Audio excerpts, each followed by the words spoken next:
getting settled in. I don't know, there's Mr. Paul Craig over there. I want to thank you for the wonderful story at lunch, as usual. Very good. And we also got to include Mr. Jeremy Brown. Thank Frasca for the wonderful lunch as well.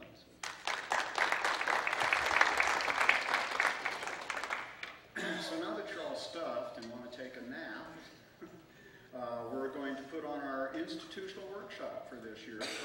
I know a lot of you have been to many AABI meetings over the years. You know, in the winter we put on a workshop here. Lately we've been focusing on discovering best practices to deal with the AABI accreditation issues, and we're going to do that again this year.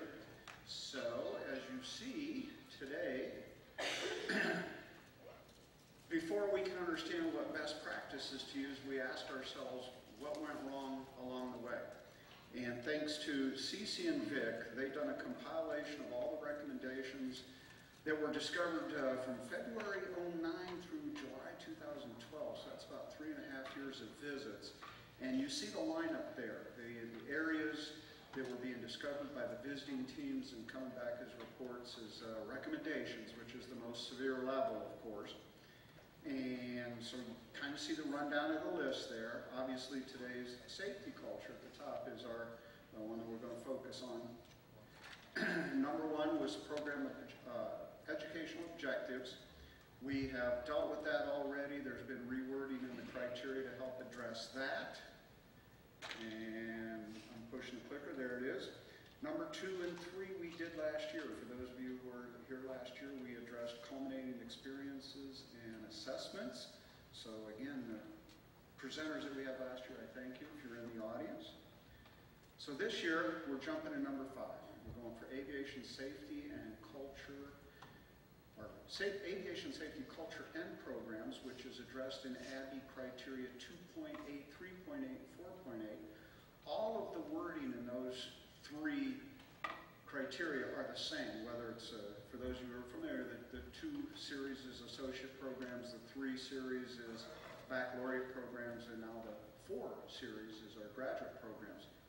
So while I'm saying this, you can review the wording so you can understand what AABI in effect is looking for in the criteria when they come to your institution, and try to ascertain if your safety culture and program is meeting this criteria. I think I hit the wrong button. There we go.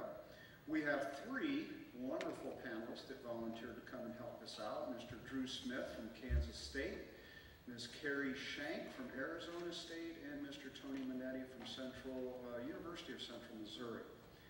They are going to do presentations consecutively here, so I ask you to hold your questions until our 3 initial panelists are done, and then we'll do a Q&A session, and that will be followed up by a panel, responder panel of our industry experts at the, I guess it would be your right-hand side of the table up here. So hold on to your questions, jot them down, make sure you don't forget them, because we do want to communicate that. So first, let me introduce Mr. Drew Smith. Mark. Associate Professor Andrew Smith serves as Kansas State University Salina campus as an aviation maintenance educator. Andrew started his aviation activities at an early age as a builder, pilot of flying model aircraft. Direct entry into aviation, Andrew joined the U.S. Navy. His military maintenance experience includes T-2 Bravo and Charlie Buckeyes, T-39 Delta Saberliners, C-130 Foxtrot and EC-130Q Hercules, C-9 Skytrains, T-34 Bravo Mentors, and A-4 Skyhawks. Andrew earned Navy Wings of Gold as an aircrewman in EC-130Qs, flying as a VLF antenna reel operator for 2,227.3 flight hours. Transferring to the Naval Reserve, Andrew pursued college in civil aviation, earning the A&P certificate. Andrew's college experience includes avionics installation and several types of private corporate aircraft. After graduating, Andrew served as an overhaul mechanic in DC-10, Boeing 727, 757, 767, MD-80, and F-100 jets, then moved to a tech writer position with American Airlines. During American employment, Andrew was activated for Desert Steel Field Storm and served as Chief Petty Officer, supervising aircraft maintenance on S-3 Alpha Vikings for CAG-9 on the USS Nimitz. Enjoys teaching others, Andrews moved on to education with Luterno University for several years and was then invited back to teach maintenance in flight at College of the Ozarks for 8 years before accepting his position with Kansas State. Andrew has over 33 years of aircraft maintenance experience and has served in collegiate aviation education for over 21 years. His most enjoyable professional experiences are working with students, performing airworthy tasks, and then witnessing by flying or watching flying aircraft that were beyond teaching. Andrew Smith. Beyond teaching, under Smith Aviation, Andrew provides owner-assisted aircraft maintenance inspections, annual conformity, pre-buy aviation consulting, flight instruction, and safety audit services. Recently, as part of Kansas State's Applied Aviation Research Center and UAS Program Office, Andrew has been involved in training and supporting of unmanned aerial systems. Andrew holds a BS in Aviation Science and an MS in Aviation Safety.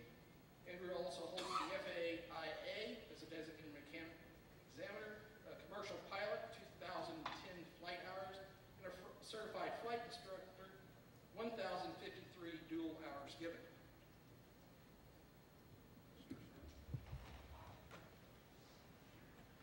Thanks, Bill. Thanks, Mark. Wow. Thought you'd brief it out a little bit. Thanks. They should give a bio and then we'll use it. Thank you. What a pleasure to be here, and enjoyment of just being here in Auburn and seeing the campus and looking around and being part of AABI. AABI has been discussed a lot over the years. While I've been at K-State, I've been mostly focused in ATEC with Ray as our president of ATEC. AABI program, AABI Professional Pilot Program, is a real benefit to an existing aviation maintenance program right in-house. And so there's been a lot of shared knowledge and experience that has really paid off because of our connection with AABI. And so what I want to do is just paint a picture of kind of our safety culture at Kansas State University and touch on the aviation maintenance aspect, but also touch on some other highlights related to that, because many of our programs have students walking up and down the same hallways in the same classes. Some things we duplicate, and so we work together as a team. We're not very divided out or segmented. We're integrated a lot at our campus, which is a lot of fun. And as a commercial pilot and a flight instructor and working with other students in aviation maintenance, I feel it adds to our classroom activity when we can talk about it from the operator standpoint. So anyway, we move on. This emphasizing our particular area and how we do things there related to our safety culture and the process of bringing our students up through the curriculum from a safety perspective. Troy Brockway is our assistant chief flight instructor, and he said, we can run an outstanding safety program. We can put all the students in the classroom, never let them out, put all the students in the hangar, never let them out. He said, if safety was our #1 priority, we wouldn't do anything. We just talk about it, which is true. So the safety culture we're talking about is how we mitigate risk, how we go through the process of a flight training program, aviation maintenance, management education, avionics education, all those processes that we have. I think airport management is also one of our programs, but safety aspect is their view of ensuring there's a safety culture there instead of the process of safety acts along the way. But so the culture is our whole department-wide, even beyond that across our campus. So this is just how we do things. I have to give credit to Eric. Many of you may know Eric. He is our program manager in safety. I've been there 10 years January, and Eric was a year or two before me. And a really good safety-focused individual. And I said, I'm going to put you up there and talk about you. These are the 5 points that I want to go through. And the first one is, in our classrooms, we do safety briefing. In our large briefs, we follow up with safety culture survey, and then in the aviation maintenance education, we talk about the equipment that we wear, the personal equipment that we wear when we're working, personal protective equipment. You know, we do fog walk downs, and show a picture of that. And the safety committee, how we deal with events, incidents, or accidents as they unfold, the formation of that committee and how that committee works. And then the last one is a class that we offer that we'll talk about. Again, this is the process of briefing. And in doing that, we brief the students initially as they come in as new students, and we continue to brief by semester. And we talk about our culture. We share, it's integrated throughout our curriculum. We initially kick that off, and then we also follow up with analysis by doing surveys and trending and tracking and figuring out, is it good? Are we doing things right? What can we learn from our students that see things that we might have overlooked over the past? And then how do we feed that information back? It's part of that assessment structure. It's part of the AABI credentials that you have to go through in the process. We do that through signs. We do that through classes. I just grabbed a bunch of safety posters and threw up there. Some are fun and some are enjoyable. Some are just, you see those throughout your facilities, and some are more aesthetically pleasing in certain areas, and some kind of are bold and like, we ought to do something better in that area. But again, we do that through our syllabus. We do that through a lot of ways to continue to bring it to the forefront and talk about it in every aspect. It's a culture that we want to permeate through everything that we do. So we work on that all the time. In the aviation maintenance arena, in the hangar, and I have a couple of pictures here of one of our students out on the flight line, that they wear their protective equipment when they're doing the tasks necessary. The way that we work that is in certain aspects of the hangar, there are certain areas where they have to have certain equipment on. Now, they're young people, and we deal with that all the time, walking through the hangar or during class or during a lab when we go out and are actively engaged in the laboratory environment, is to ensure that they talk to their other classmate and in an encouraging way, tell them what to put on, or make sure you, or if somebody, many times I've seen somebody at the drill press drilling something and somebody else standing next to them. Well, he's the one drilling and she's the one standing there watching. Well, they both need the equipment, right? I mean, they're both at risk. Oh, well, you know, hey, wait a minute, you got to put your eyeglasses on too. Oh, yeah. So just continue to work with that. They're learning this culture. It's new to them from where they've been before in high school. I think in science classes, a lot of high school teachers are working with that now, and we see a better carryover. But sometimes it's just reminding them at the point and watching them and monitoring them close enough to see that. Respirators, when we use materials that they have a risk to their breathing. Coveralls, aprons, hearing protectors, anything that might be helpful, and of course closed-toe shoes we have. We don't stress steel toe. In some parts of the industry they do. But we just continue to nurture that environment in everything that we do. I have a few weeks ago, I just had this, some reason I felt like I needed to get up and go walk through the hangar. I wasn't out there teaching in the hangar, I just thought about it. And some students were making a new instrument panel for a mock-up training aid. And one had a hole saw, the 2 1/4 inch hole saw, drilling a hole, and the other student was just holding the piece of sheet metal, the plate sheet metal down. And the faculty member that was working with him at the time told him to clamp it to the table.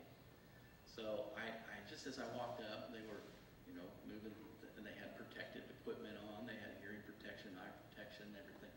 But they hadn't thought, and they didn't follow on their instructions to clamp it to the table. And just as I walked up, I saw that, and I tapped the one that was with the drill there, the pneumatic drill drilling, and I tapped on it, and they stopped and stepped back like we told. And I said, you know, when it finally makes it through that piece of sheet metal, it's going to grab. And if you're not strong enough to hold it, it's going to spin. And when it spins, it's going to just do its job on your hands. And they're like, oh, you know, and I said, you need to clamp that down. And, you know, just, so part of that is always going through, and I don't know why I had that feeling, but I'm glad I did. And then maybe it would have held, but if it didn't, it would have been bad, because that piece of metal would have spun fast, and it could hurt them. So sometimes it's beyond just these things. It's also just being smart and having a good approach and watching and supervising closely. This is an example of our FOD walk down, and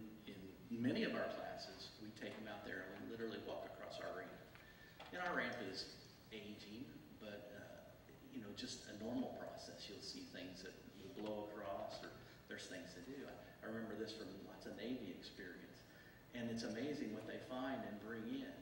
And then also I gave examples on the left-hand side of FOD-specific stuff that we know from years past and industry events that have happened where we've seen FOD create a problem. So foreign object, we talked about foreign object debris and foreign object damage as a result. One of them was giving us the one with the control system. It's a servo autopilot chain to an aileron system on a corporate jet. And an alumni sent that to me from a major overhaul facility. And he said they'd had a strange feeling for a while, and autopilot would kick on and off. It was just a big paper towel stuck inside the... So during the inspection, somebody left the paper towel in there, and they closed it up, and then later they investigated what the problem was. And so sometimes alumni feed information that's helpful to share in the classroom. So this one is a magnet, the one in the middle, and you just wheel it around up and down the ramp. And a lot of times people walk up and down the ramp all the time and don't notice any ferrous metal, but you know what a piece of ferrous metal will do to an engine. In our environment, we talk about with piston engines and propellers, FOD is a concern. You know, you might get a piece of hardware stuck in a tire, or you might ding a prop, but when you get into turbine, that's why it's so important that we teach them about debris and damage, because when they get into turbine engines and the higher dollar equipment, FOD is still very important to control. So we should part of it. It's just a picture I had, and I thought I'd show you. That'd be a bad problem. Our safety committee that we have in our aviation department, membership is by all the different program leads of the different academic disciplines that we offer within the department. And then sometimes we have faculty at large, and even students. We'll put students on the safety committee. So anytime there's an event that warrants a reason, a maintenance practice in the maintenance shop, or somebody tripped and got hurt because an extension cord was in the wrong place, or an air hose broke loose and flew around and might have caught somebody in the side of the head. We had that one time, had just a bruised spot because the hose broke in it. So anything that would happen within our department that would be related to safety, or if anybody just fills out a safety audit report that we have throughout the different parts of the facility, writes up a discrepancy or a concern, the safety committee will convene. Now, if it's something that's not real time sensitive, we'll wait and pool those together. If it's an event that we need to deal with real soon, we'll take care of it usually that afternoon or the next day at the latest, 2 or 3 days.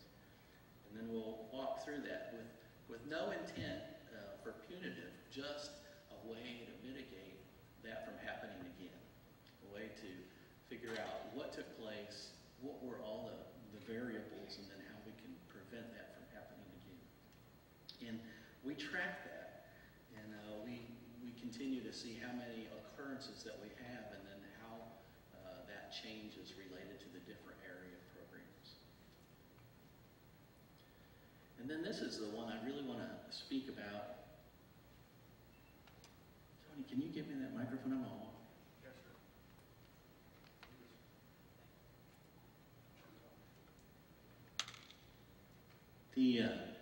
A class that we have, Aviation Safety Management, ABT 450, and what I'm going to pass around are 2 documents. Students it's like a self-auditing free program. It's a capstone course, and it's a process of application of learning. You just read through the list here. We use students in this course to study the different agencies that have regulation that we need to follow, and then the regulations specific to those agencies, and then put them in action. And so these students will then, as they take that class, they develop their own checklist based upon rules and regulations that they know that we need to follow based upon their studies. And so towards the end of probably 2/3 through the semester, they come and make an appointment to go walk through our hangar, our flight maintenance hangar, which takes care of all the flight training fleet. And then they'll go through the the aviation maintenance education hangar, and they'll look around as a pre-tour to figure out, how to develop the checklist specific for our facility. And then, after they get that checklist developed and it's been, passed through the assignment process, and the instructor says, yeah, that's a good job, Eric, or Troy Brockway, whoever's teaching at the time, then they go out and exercise that process of doing an inspection. And what's exciting about that is they're in areas that they're not very commonly in, and they're walking around through places that they're not real familiar with. There's lots of benefit to that. They're interacting. When I have my maintenance students out in the aviation maintenance education hangar, and a lot of these students, and they could be a maintenance student in that course too, but most of them are the pilot students because they have numbers now, and they're walking around in the aviation maintenance education hangar in areas that they're not really familiar with, and they're rubbing up against and coming in contact with other students and other disciplines. And then sometimes we'll have them out in the composite center, and then they'll go over on the ramp area, and they'll go into the aviation flight maintenance area, where we have mechanics that take care, which are graduates of our program over the years, that take care of our flight training fleet. They're going places that isn't common for them to go, and they're doing inspections over things that could be safety concerns. And so in that process, it's a lot of fun to see that it doesn't take long. Their timid nature kind of fades away, and then they realize why they're there and what they're doing, and they come back with an inspection process complete. I guess I should have showed a picture of what was next. These are some of the findings. The sheets I'm passing around are some executed inspection sheets where it lists a whole series of their findings. This one, we were parking the airplane across the safety line, and this one has a eye wash station with no signature or no checking going on. And over here is an eye wash station where you can't get to it. There's stuff in the way. And they find a lot of things that we just, over time, we tend to it, but sometimes we forget. And they're new, young, fresh eyes looking at things from a safety perspective, safety culture, safety approach, to figure out how we can do it better. And then all of us that are responsible for those facilities, we get called into the class by an appointment, and we sit there, and we're in the front, and all the students are asking questions. And it's fun. We're back in that role that they did the inspection, they provided the report, and now I need to answer to those. And so of those in the position will go in, and I've always enjoyed it. It's been a fun dialogue. It's a chance for me to talk to them and visit with them and give them a little bit of my background, and that, a lot of things we have in common and we relate with, so that we can continue to work on being aviation professionals across a spectrum instead of just pilots and mechanics and airport managers and avionics. And so then in that dialogue, we talk about how that information that they acquired in their inspection can be utilized. And some things we can say, oh yeah, we can take care of that, or we can take, oh, that's going to cost a lot of money, or we'll fix this. And, well, then I get to take that report back to the faculty in the group and say, somebody over here hasn't been taking care of this area very well. Housekeeping over here needs to be improved, and there was some hydraulic fluid left out here on the table when they did this inspection. So then it kind of points at, just general safety-related issues that we need to tend to, and it helps in the whole cycle. So. Well, the questions are for later, so I'll just move on. And then the idea is that we need to continue to pass this safety culture on to the future, and the future are the students that are coming through our curriculum. So, thanks.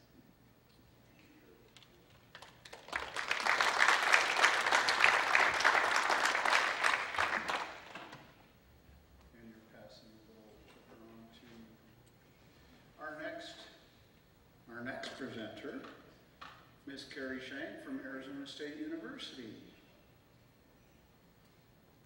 Carrie Shank holds a BS in Aviation Technology from Ohio University and a Master's in Aviation Safety from the University of Central Missouri. She holds a CFI, II, and MEI certificates. She's been at Arizona State since January of 2010. Arizona State was first accredited in 2000, and they've been through the accreditation process 3 times. All right, so our setup at Arizona State is we do not own our own airplanes, and we do not hire our flight instructors. So you have to take a little bit different approach so that you can make sure that with typically two completely separate organizations, that you're working together and that you're providing basically one unified entity so that you can have a good quality safety program. So let's see, we have about 200 students in the flight program right now. We are at the Phoenix Mesa Gateway Airport. Another nice thing about ASU is that we have an airport right there. So for our campus, you can leave the simulator building where you're having all of your aviation classes, you cross the street, and you're right there at the airport. Our flight training provider is only a brief walk down the street, so that makes it very accessible. We are at the, our airport identifier is IWA. There are 34 ATP locations across the country. We are currently the only university that they are working with. That also makes our location the busiest out of all of their locations. We've even surpassed their main headquarters located in Florida. At this point in time, we have 17 flight instructors who are dedicated solely to the ASU students. And one of the nice aspects of having an outside flight training provider is if suppose we have an unusually large freshman class and we suddenly realize we need 5 more airplanes, 2 more instructors, whatever the case might be that we need, we don't necessarily have a long wait period to be able to handle that growth. It's a simple case of, okay, let's relocate some airplanes, let's get some new instructors out here, and everybody's been standardized across the company. So even if you are getting a new flight instructor who's, say, been working in Florida somewhere or Denver, wherever the case might be that they're coming from, they're already standardized, so they can jump right in with all of our students. They'll be teaching them the same safety practices, the same basic how to do maneuvers, procedures, everything will be the same, even though that instructor is brand new to our location. So really our main goal is to create one unified organization when it comes to safety. Also to create unity so that the students know what's going on, eliminates confusion among the student bodies, so if there's any questions, everybody's all on the same page. One thing about this, it does require constant communication. So your flight training provider basically needs to be on your speed dial all the time, and you on theirs. So the closer you are in proximity to each other, the easier it is for you to sit down at the table together and communicate and talk about any issues that might arise, the better it's going to work. So our primary roles, our chief flight instructor, he's the ASU program manager, is Josh Klein. He's on the ATP side. There's another chief flight instructor for that location. His name is Justin. He's also there all the time. So if anything should happen and Josh isn't available, we can also call on Justin and he can step in very easily and he'll know everything that Josh does. Makes for a smooth transition if anything should happen. Our chief ground instructor is Mark O'Brien on the ASU side. I take care of the flight courses. So I'm the one who's tracking the progress, taking care of grading, scheduling students for what we call the Trends Committee. I'll get to that in just a moment. And then our safety program manager is Jason Day. He is another one of our faculty. Sometimes we also use student interns to help with the upkeep of the program, maybe get a new fresh set of eyes, get some new revisions, some new updates so that we can make sure that it's current and that it's effective for what we have. One of the big things that we do is we do regular safety meetings. We get everybody all in the room together, at least once a month. If necessary, then we can call an extra meeting so we can talk about other issues that arise. We invite all of the students. They are required to be there. It's part of their grade. So all the students, regardless of phase of flight training, if you're finishing up your last flight instructor certificate or if you're logging your first flight lesson, you will be in that room together. We also invite all the faculty so that they can be there as well, and everybody from ATP. So we can have all the flight instructors hearing the same thing that the students are hearing. So it is mandatory for anybody who's conducting flight training. They will be enrolled in a flight course, and they will receive the notices of these meetings. There's also additional meetings that we hold for the flight instructor staff only, just to make sure that everybody is apprised of any changes, any concerns that we see that need to be addressed, so that they can then pass that information along to their students. So those are handled on the ATP side of the operation. We're trying to provide one unified entity, but we do still have 2 separate buildings. So that's where they hold their meetings as well. The faculty are also welcome to attend that. So if we want to make sure that we're going to be abreast of everything that's going on over there, it's always a good idea for the faculty to attend. For our monthly safety meetings for the students, there's a lot of different topics that might be discussed. We always start off the very first semester with just a general overview of what everybody needs to be doing. So we'll talk about things such as ramp procedures. Ramp procedures are a big, important deal for our airport because we are at an airport that requires badge access. We have airlines operating out of Gateway. We've also got military pilots that are coming in. There's a lot of different activities. You've got several different flight schools, including one that's flying more high-performance aircraft, doing upset training, things of that nature. And we also have a lot of international students operating out of our airport as well. So for that reason, it is very important that everybody be aware of the ramp procedures. And then another added benefit of that is that suppose you've got a junior or senior student who's further along in the program, and they see a new freshman who's out doing, say, maybe one of their first pre-flights, unsupervised. They're a little bit lower flight time experience, they're not quite as well versed in what they need to be doing, and maybe that junior or senior will see that student doing something, and they'll come over and say, hey, you know, watch out, you need to be aware of this, here's how you can do it. So we really try to foster an atmosphere where you've got students mentoring students, and you'll see that in several different places. But we make sure that everybody is aware of the basic procedures, any known issues that have come up. So if we've seen something, say we got reports through our reporting system, that's also a great place that we can discuss those with all of our students and make sure that everybody's aware. If there's a new change, if we've made an improvement to how we run things operationally, safety, any aspects at all, we can discuss that with the students, get the word out to everyone. General safety reporting reminders, we actively solicit reports from our students, but it never hurts to hear it in more than one place. Students get a lot of emails throughout the course of their week, and so it's good to also hear that in person. So they'll hear it from me, they'll hear it from Josh, they'll hear it from a variety of places. And then we do a lot with case studies. So we'll have guest speakers in every month. So let's see, one of our recent case studies that we used was American Airlines Flight 1420. So we looked at that, talked about wind shear, talked about weather hazards, talked about peer pressure, be it pressure from another flight crew member, pressure from a company, real challenges that they're going to face once they get out into the industry. So we don't want them to wait until they're entering the industry and they've just been offered that first job outside of ASU and ATB, and then suddenly realize, oh, hey, this is something I need to be aware of. We want them to start thinking about this now. So we want them to be professionals when they leave, so that all they really have to worry about when they get to that new job is new company policies and let's learn a new airplane. We'll also have guest speakers from the industry, so they'll talk about their experiences that they have seen, how things are handled in a real-world environment, because reading things out of the textbook and saying, here's how this works, isn't quite the same as having somebody come in and say, here's how this works in the real world. Here's something that I saw in my career. Here's how it was handled. And sometimes these guest speakers come in and they're able to tell us, so it was handled this way, and because of it, we were able to make some recommendations and we changed our company's safety policies. We made our company better, which also gives our students an idea of, yeah, I can make a difference in my future employer. I can make a difference in the industry. I can do something. I'm not just following a set of rules as I go through my career. We also have the airmanship model, which is this illustration over here. So what we're really doing is we're looking to build building blocks of professionalism. So we're looking at things such as flight discipline, skill and proficiency, communication, gets a little harder to read when it's sideways. Other topics we discuss, weather, risk management. So we cover a variety of topics, and what we're doing is we're trying to look at these in a unified manner.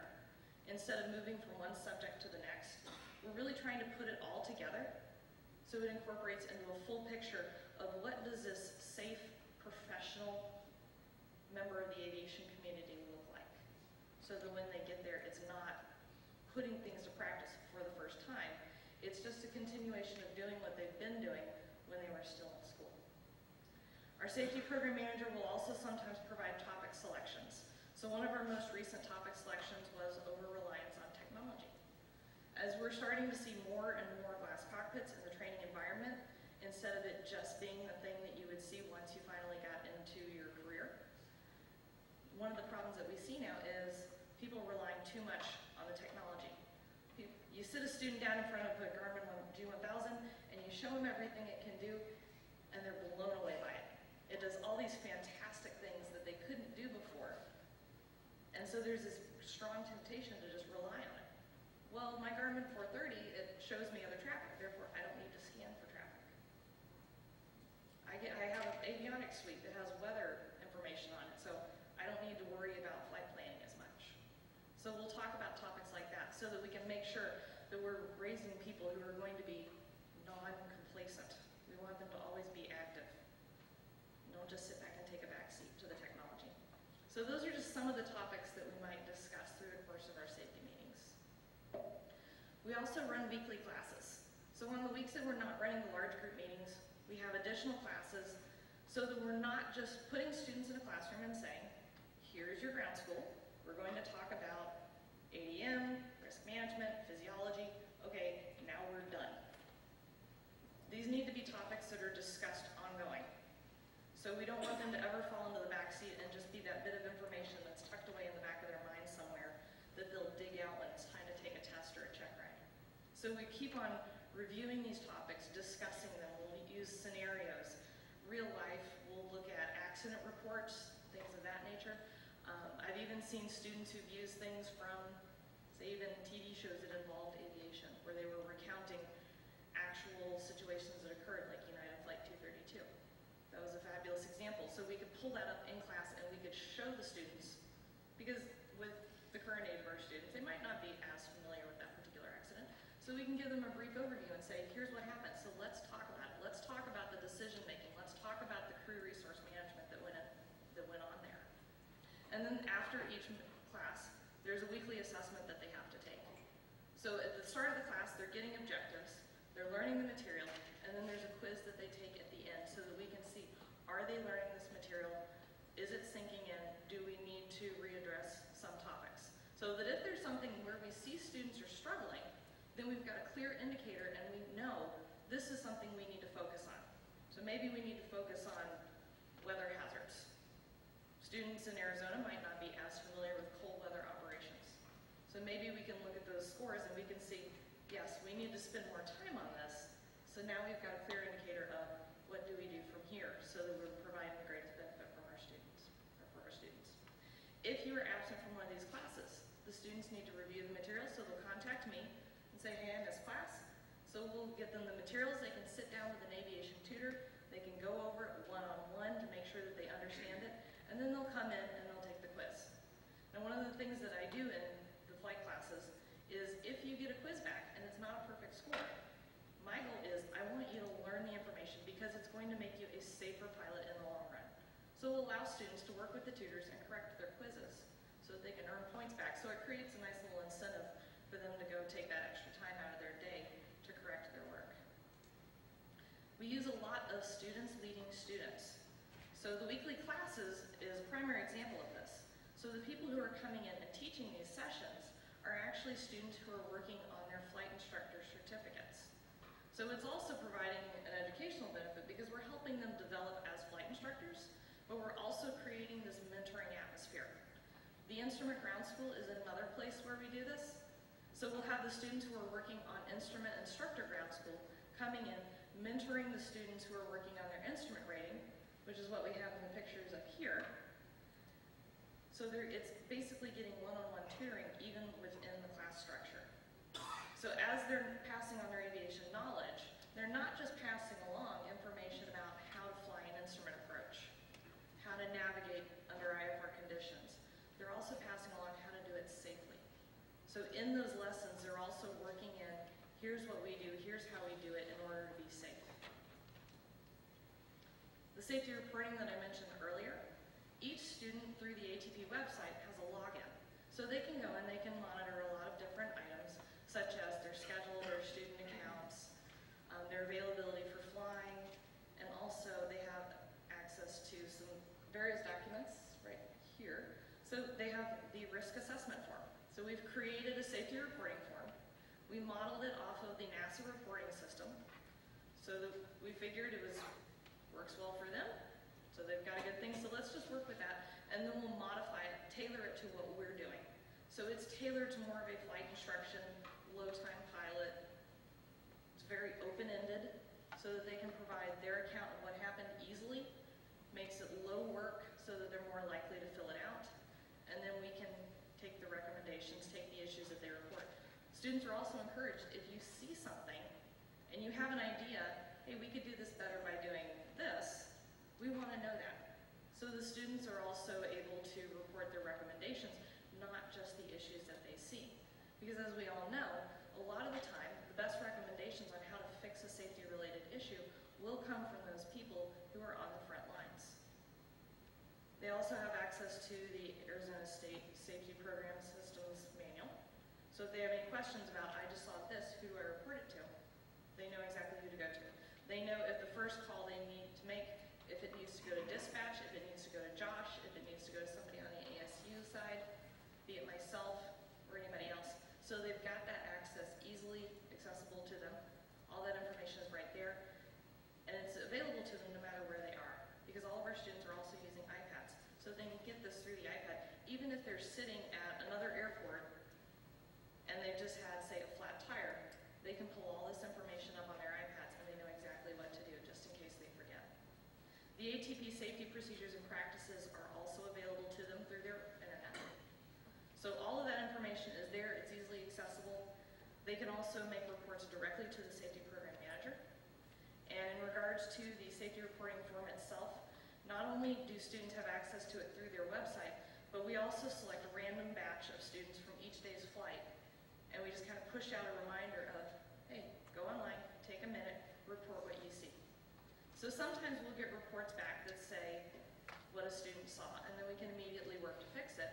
Or sometimes we'll even get a report that says, had a great flight, everything's going well, I don't really have any safety concerns at this time.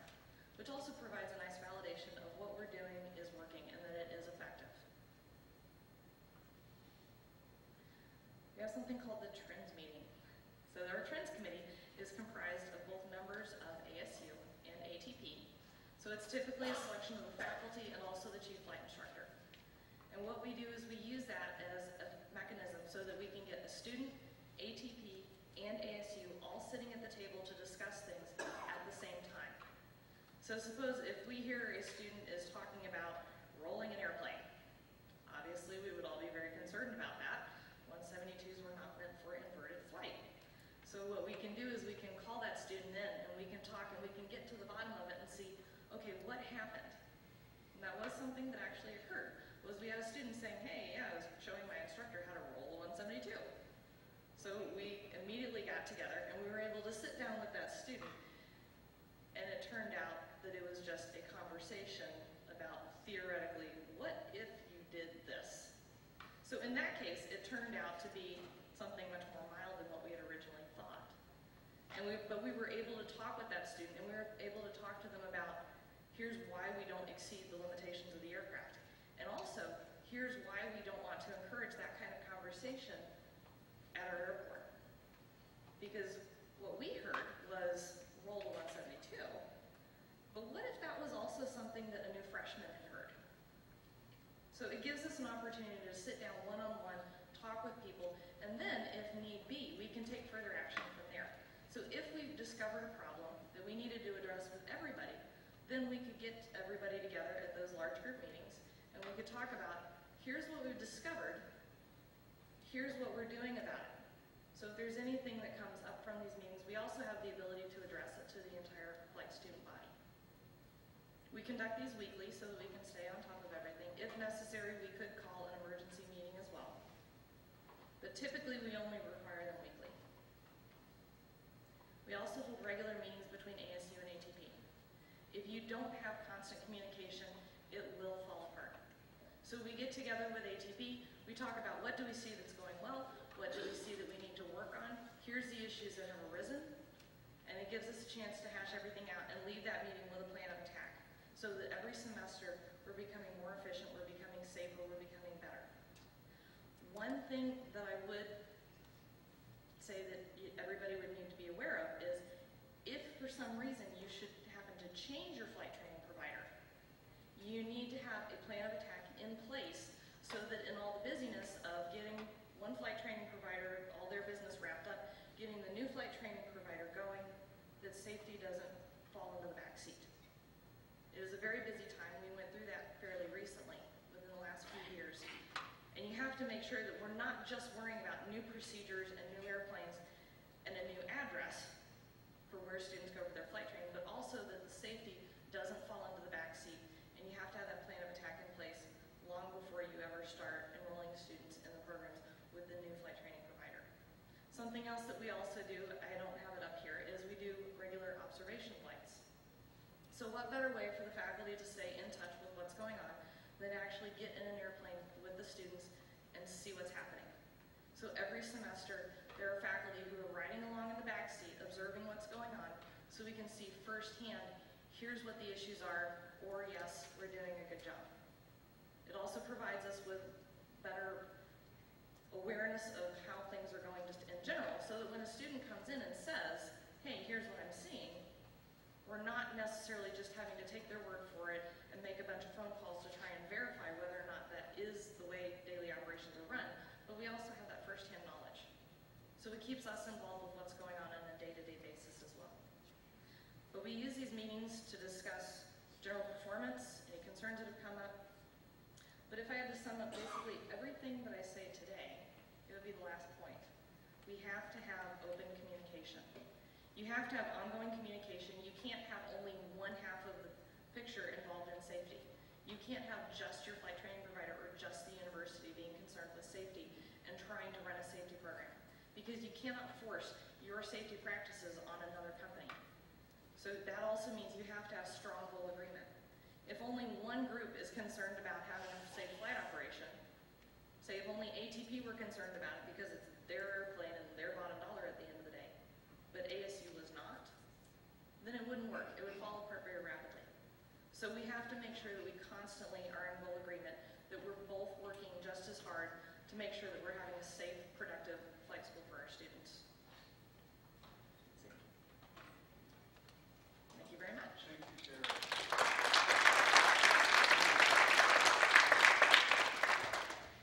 Our next presenter, Mr. Tony Minetti from the University of Central Missouri, to discuss in-house flight training. Lieutenant Colonel Raphael Monetti. Tony Monetti is the Assistant Dean of Aviation at the University of Central Missouri and Executive Director of Skyhaven Airport. After graduating from the United States Air Force Academy, he flew the B-2, B-1, and B-52, and spent 24 years of service flying.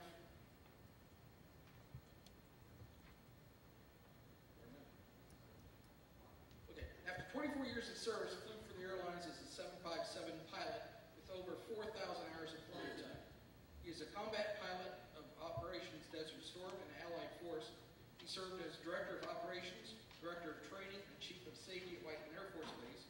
He served as the Balkans Plans Chief and Chairman of the NATO Time-Sensitive Targeting Committee. He has 2 master's degrees, one from Webster University and one from Air Command and Staff College. Tony is a certified as a CFI, ATP, and A&P. His military awards include the Defense Meritorious Service Medal, Distinguished Flying Cross, Meritorious Service Medals, and Air Medals. Tony and his wife, Penny, co-authored Call to Serve, and recently honored to serve together. They found Big Brothers and Big Sisters of Johnson County, Missouri. Tony is married to Penny Monetti for 35 years and has 3 children, Giuliano, Antonio, and Gabriella. Thank you, Dr. Sherman. I should have named my kids Eddie, Betty, and Freddie. It would have been a lot easier. And I had the opportunity to live in Montgomery, Alabama for a little while. I was born and raised in Brooklyn, New York, the son of Italian immigrants. And I used to love, my kids hear this all the time, I used to love when people would ask me where I'm from because of my accent. I would tell them, oh, I'm from Montgomery, Alabama. And they would look at me like, yeah, right, you know. And it didn't work just one time. We were in South Dakota where I was flying B-1s, and I was buying my wife some earrings with my children there, and she likes those little Indian earrings, you know.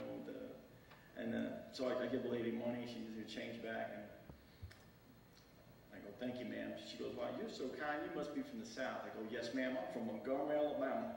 And my kids are looking at me, and well, right behind me there was an older couple, and they said, is that right? We're from Birmingham. Where you from, boy? And I'm like, no, I'm just kidding, brother. I'm from Brooklyn, New York. And the lady from Leon County goes, how do you like that? a Yankee with manners.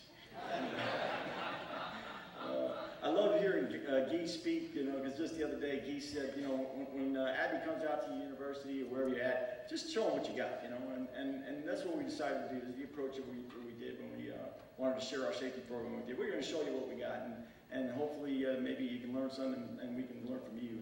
And it's with that in mind that it's just my privilege and honor to represent my team, our team at UCM Aviation, everywhere from President Ambrose to the guys and ladies that are part of our aviation program. We're really fired up about it, and it really started, I would say right here, on the professional ethics kind of ground set, before I even talk about safety, it really starts here. What's your foundation? Who are you? What are you trying to achieve? And our core values are listed there. It took us a long time when I first got there as the new assistant dean about a year and a half ago to try to focus the team on what's our mission, what's our vision, and what's our core values. And this is what we came up with. And I love number 5, but I don't know if any of you know of Higher Power Aviation, a fantastic company there, and I had an opportunity to meet with them, and one of their core values was number 5, joy. And I told them I would steal that core value if they didn't mind, but I would always footnote them that I'm using it. And I love number 5 because Fred Sheezer, how many people know Fred Sheezer in the room? Okay, quite a few. He's just an amazing man. He happens to be on our team, and there are times where Fred and I are down in the weeds, and Fred comes in and says, "Tony, look up, number 5, baby." Joy, and isn't that true and why we're here, right? I think all of us share some sort of passion for aviation, otherwise we wouldn't be doing this, right? And so hopefully you'll get a feel for what we do at UCM Aviation as far as expressing that joy, but having that safety always mindset. I think the 2 filters that I try to convey to our team is have a students first, safety always mindset. That's the filters. Are we being safe here all the time? And we need to convey that to our team, especially to our students. If you remember, when we first started, we didn't know what we were doing. And so here we are trying to teach them how to become professional aviators. So it's important.